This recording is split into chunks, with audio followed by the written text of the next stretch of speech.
The past 24 hours have been very important both in the military and military political sense. Let's start with the military political aspect.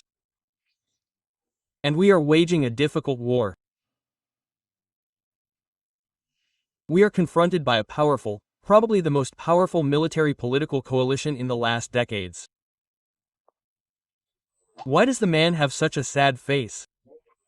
Because he works as a Russian information criminal. And attention, according to the latest trends in the swamps, Azerbaijan has officially joined the coalition.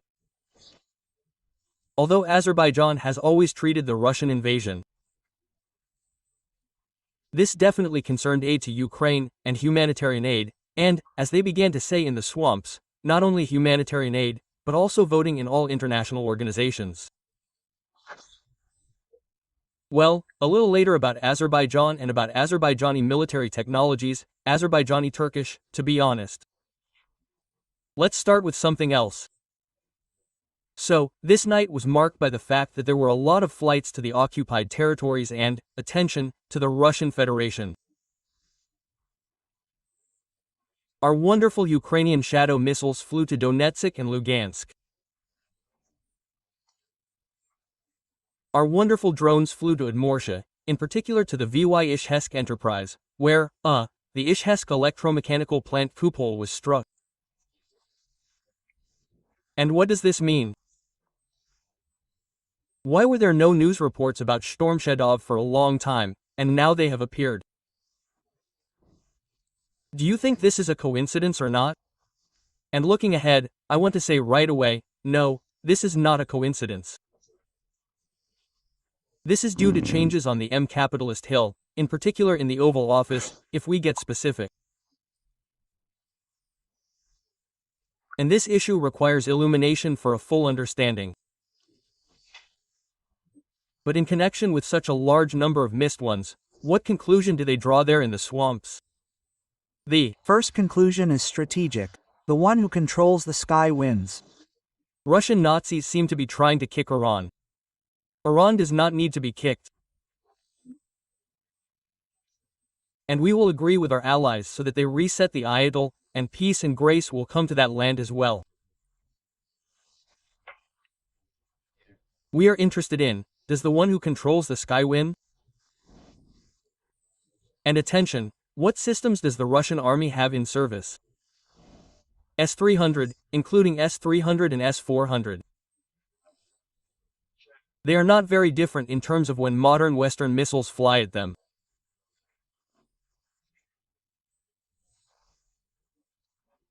And what happened the day before the storms flew? This is just another, well, let's say, another signal to the Kremlin madman that, dude, Ukraine is really not the most technologically advanced, on the planet, in military terms, a country. We have very pumped up industries like UAVs, no one argues with that. And as for air defense systems and missiles, and air-to-air, air, surface, we have nuances. We are pumping this topic very, very actively, but be that as it may, when Western missiles fly, they reach their target in 90% of cases.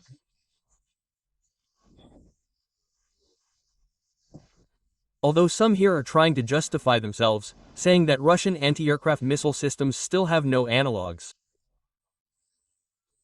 Our air defense system in general, our air defense systems with a coefficient of 0.9095 are the best air defense system in the world, of course. But what Sergei Semenovich did, he combined military developments with individual developments that were in Moscow, related to cognition, reporting. The has a contract with Obianin, so he licks his ass on and off occasion. And the question is the following: it is clear that Moscow has the most powerful pumped-up air defense systems. And this is not connected with Sobyanin, but with the fact that Vladimir Putin's fifth point is located there. Well, and, in principle, the capital of Mordor, so they are dealing with this issue.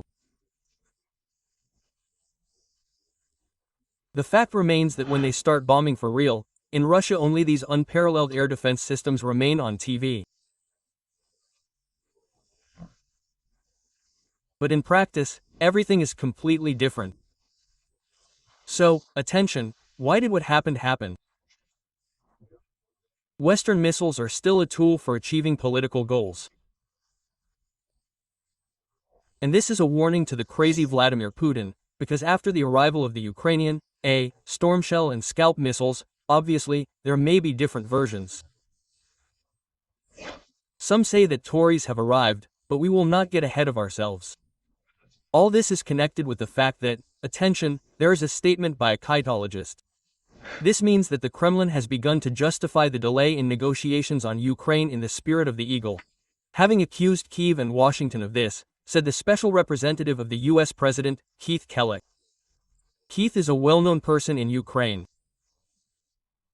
His daughter is a well-known American volunteer who works in Ukraine. And in the current administration, he always called things by their proper names. Sometimes it was somehow foreign in connection with the fact that President Trump, he is only now finally beginning to determine what is happening and that a decision needs to be made on Russia. So, what did Keith Kellogg write? Immediately after the missiles arrived, immediately after the missed claims by Russia that it was the US and Ukraine that were dragging out peace negotiations were unfounded.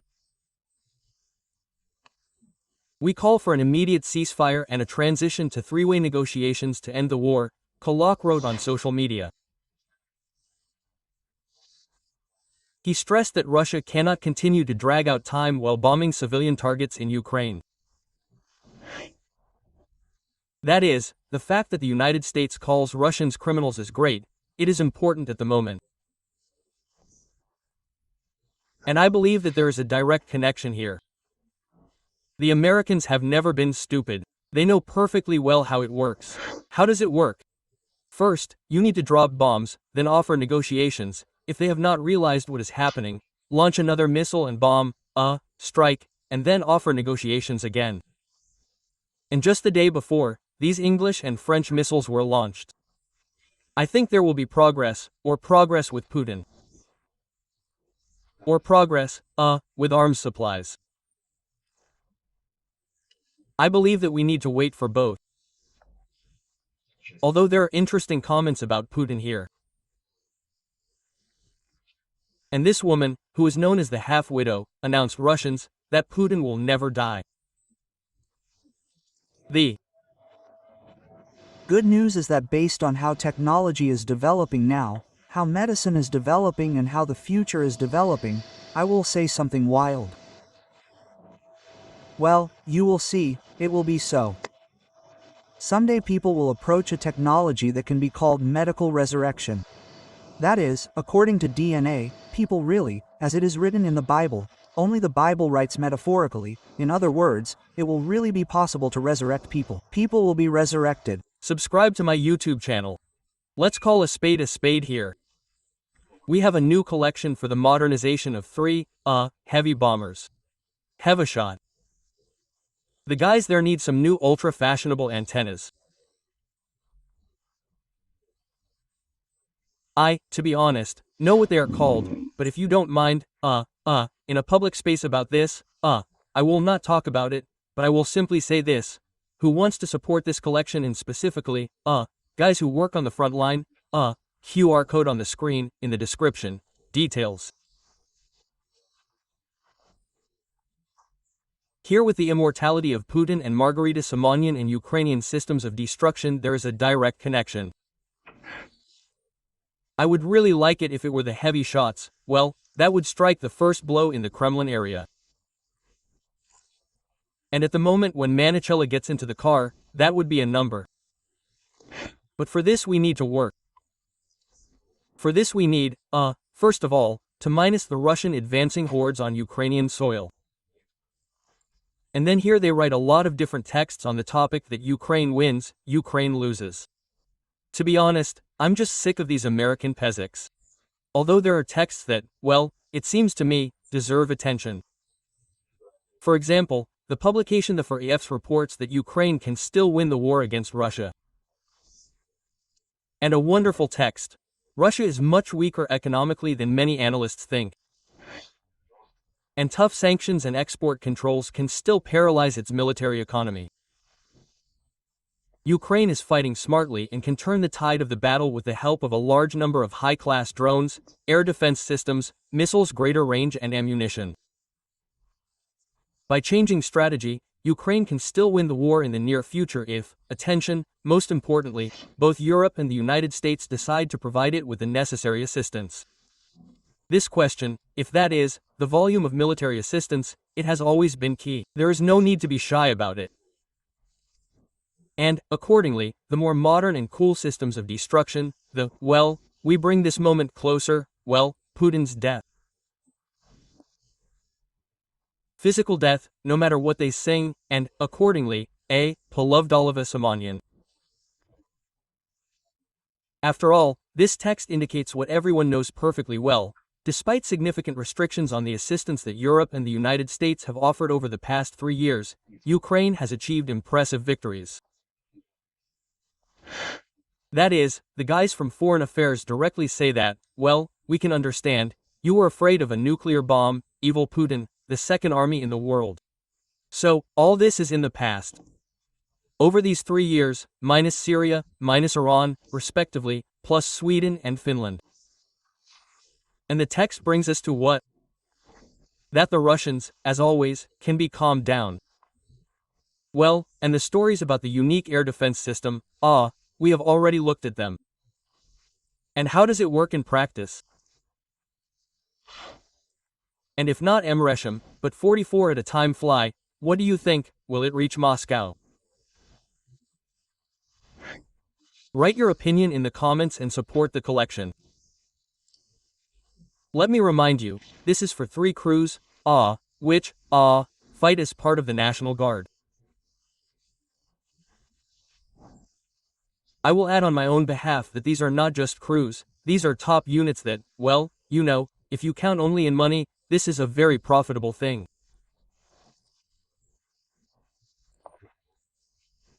That is, here's the dollar invested, it will really lead to the destruction of some shelter for the Russians, where they accumulate before the offensive. And as a result, to the death of these Russians. Why? Because a heavy shot with these antennas flies further. RAP does not affect this, on a drone. And, accordingly, it drops, 20 kilogram. This is practically a mini-cap, which solves the problem with, the leg of a Russian soldier. So I think that no one will play along with Putin anymore, including Donald Trump. This theory, of course, still requires verification. I understand all the risks perfectly well, but the geopolitical aspect suggests this development of events. Moreover, we are pushing this whole story forward and forward. We were all recently happy about the fact that in Marinovka, this is in the Volgograd region, where Russian Su-34s are based, which drop Kaby. It turns out that last week not 4 planes burned down, but 5.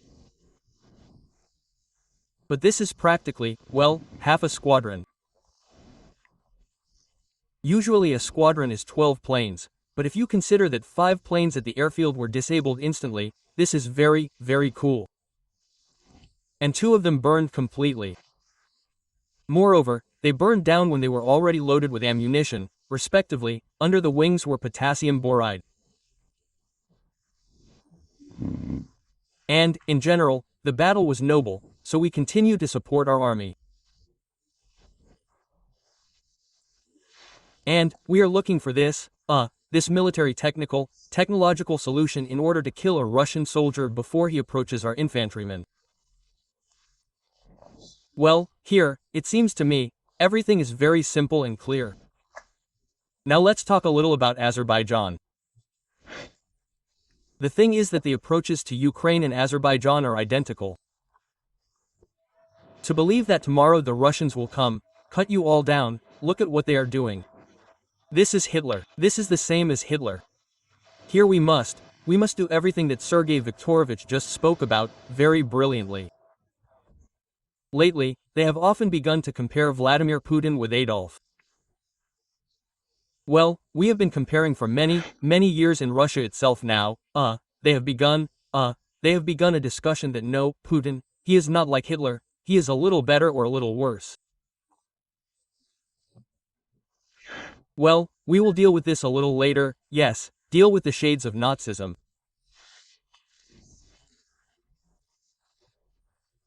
But as for the Russians coming and slaughtering everyone, that's what happened to the Azerbaijani diaspora. And no one, pay attention, is hiding this.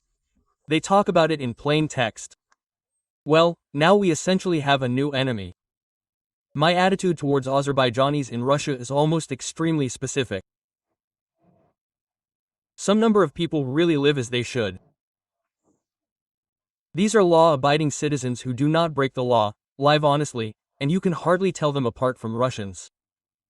When it comes to some ethnic organized crime groups, and the word Azerbaijan comes up somewhere, we seem to have no doubts about anything, yes, and the actions of the security forces do not seem harsh to us, even if these two detainees, they who died, they died, maybe not from heart attacks, yes. To be honest, I don't even care at all, because for me the main thing is that everything is fine with the security forces. The Russian propagandist emphasized twice in this phrase that he is a Nazi. So, he insulted the Azerbaijanis by comparing them to the Russians, that is, to the Nazis. But this is an insult. And most importantly, he confirmed that during this raid, 2 Azerbaijanis were killed. I have a description with the autopsy results on my Telegram channel. This is, well, you read, well, just, well, really pure Nazism. So, the Prosecutor General's Office of Azerbaijan opened a criminal case against the Russian security forces. In this regard, the department's statement says that the detainees were held in a group, not giving them the opportunity to defend themselves, and were brutally beaten with heavy blunt objects. There were many blows to different parts of the body. The victims were helpless and could not defend themselves. 60-year-old businessman Gusen Safarov was beaten to death in the building the Ministry of Internal Affairs of Yekaterinburg at about 1500. Pure Nazis. Damn, can you imagine what they do to our prisoners of war? I continue reading. His brother, 55-year-old taxi driver Zayedin Safarov, died from beatings the next morning in the service car of a special forces unit. But really, these are Russian Nazis. In addition, it turned out that other detained Azerbaijanis were subjected to similar violence. Some of them are in Russian hospitals with injuries of varying severity. A criminal case in Azerbaijan has been opened under a number of serious articles, including intentional murder by a group of people with particular cruelty. There is text and directly with the state of the bodies of the deceased. When you read this, do you think, are they Russians or not? Something tells me that they are not, and something needs to be done about this. That is, they believe that they have the right to kill anyone in principle.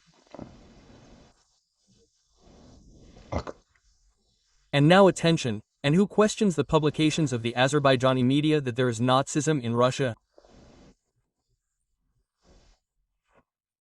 Look, for example, I open the site vesti.az, and do you know what they write there? Who would have thought that 80 years after the victory over fascism, the brown plague would be reborn in Russia?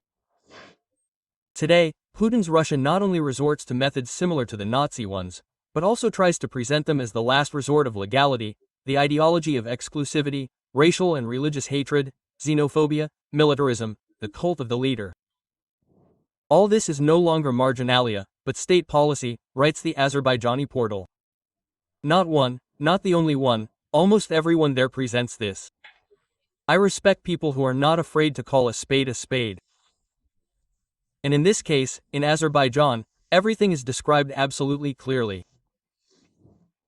And here is another small fragment. Historically, it has always been like this. The Russian Empire was built on the oppression of other peoples. The people of the Caucasus, the Volga region, Central Asia were suppressed, marginalized, turned into second-rate for centuries. Even during the times of the USSR, Moscow officially, under the false motto of Brotherhood of Peoples in the Free Republics, continued to be guided by the ideology of Great Russian chauvinism. Yes, there's a lot about chauvinism there. I especially like the one about the cult of the leader, and in Azerbaijan, to talk about the cult of the leader in another country. The fact that everything is fine in Azerbaijan with its vertical, this is an internal matter of Azerbaijan. Whatever it is, I do not know that Azerbaijan, introduced troops beyond the internationally recognized borders of its country. And this, as it seems to me, when we play the game, who is Hitler here? The key and very important point. So, on the one hand, Pankin and everyone else are very happy to praise the Russian security forces who killed Azerbaijanis, crippled them. Well, and some are now in prison. So, and the company shouts that they are citizens of Russia, and you are interfering in internal affairs. Well then we want to ask a question.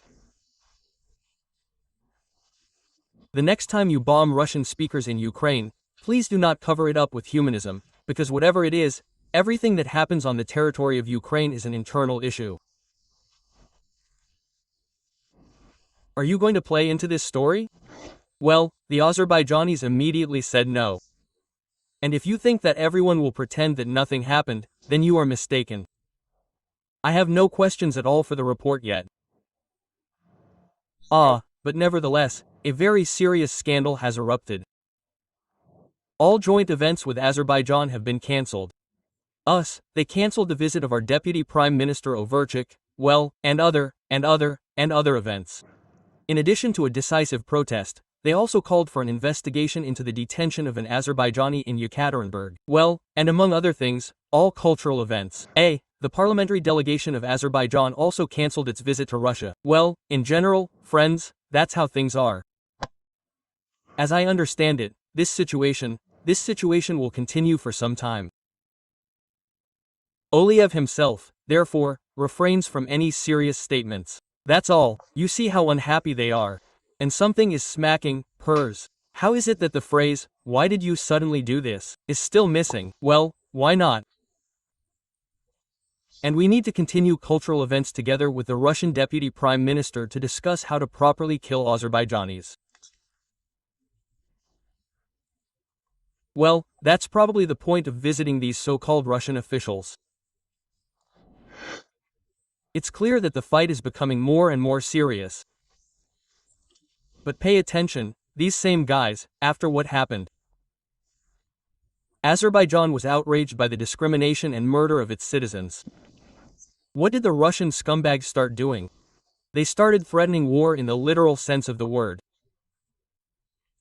In 3 days, they started threatening Azerbaijan that they would destroy, accordingly, all these, stations and platforms for oil and gas production in Nikasmaya. How interesting it is, how quickly, and everything changed. That is, due to the fact that Baku was officially outraged by Russian crimes, they threatened even more murders of Azerbaijani citizens.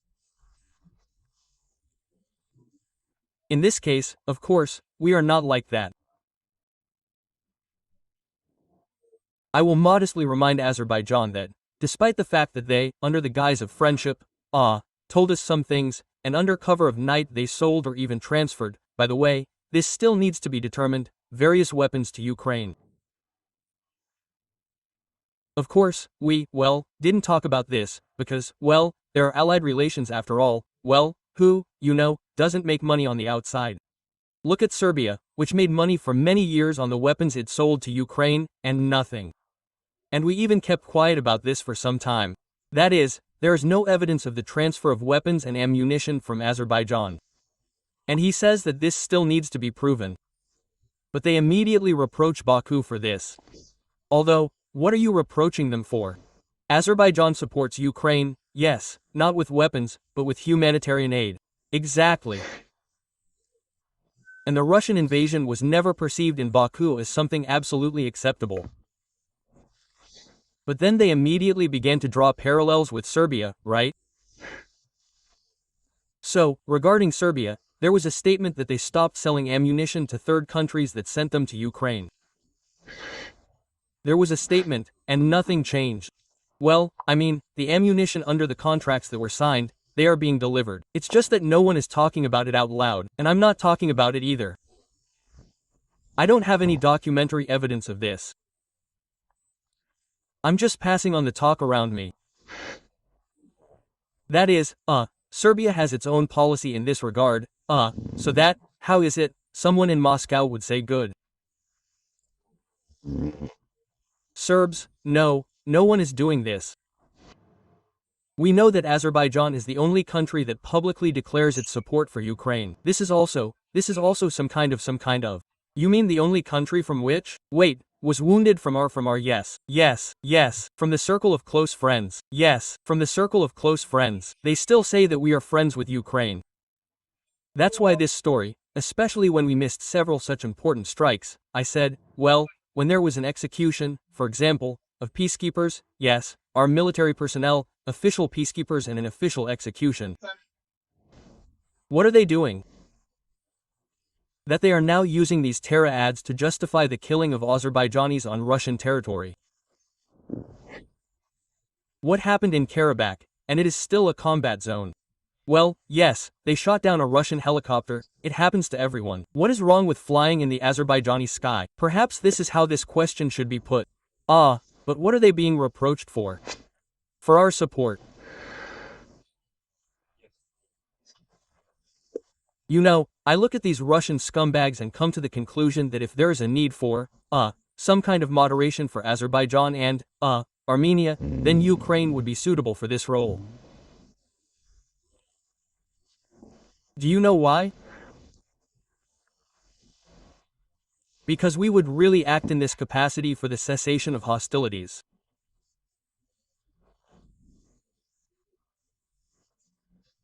They would try, then, to set two neighboring countries at odds in order to, have a trump card all the time, to influence both capitals. This is exactly what Moscow has been doing for many, many decades. Well, that time has already passed. Who are the Russians? You can write, of course, in the comments, but most likely this understanding came to both Baku and Yerevan finally. So, what do they hope for? Of course, they don't hope for a long-term conflict proposal. Firstly, they demonstrate to their, senior colleagues in Turkey and Great Britain, yes, that they are not really with Russia. But the second thing they demonstrate is that they demonstrate their influence. Damn, how primitive these Russian propagandists are. What does Putin pay them money for anyway? Well, that's true, then, and the state immediately depreciates. They say about us that we are puppets of England and all that. Now before that we were a puppet of the United States. Then it turned out that we are twisting the United States. The generally said that we bought up the entire Congress for dirty green paper. But technologically, they use the same tracing paper for Azerbaijan, that, well, a puppet, that they, somehow do not act of their own free will.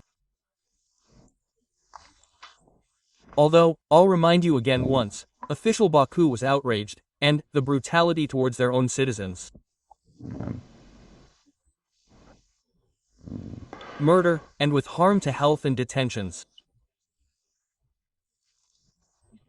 And they call all this an ethnic organized crime group, an organized criminal group.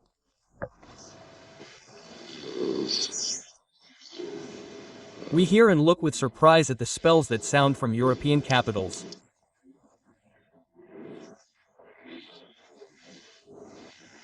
Recently Macron and German Chancellor Moers wrote a joint article, Europe must arm itself. Russia is the main threat. It is waging imperialist wars. In 2008, it invaded Georgia, in 2014, Crimea and Donbass. In 2022, the entire territory of Ukraine. Putin's goal is to undermine European security. I think that these quotes alone are enough for a person who has some understanding of what is happening in Europe and follows the events to understand. Really enough to not forget who is the main problem and the main evil on the continent. It is the Russian Federation. And, everyone understands this. And, storms are flying to treat, and no one will protect this long country, short. Well, in general, we will still work on the dimensions. And in the West, Everyone understands everything perfectly well, not only in the West.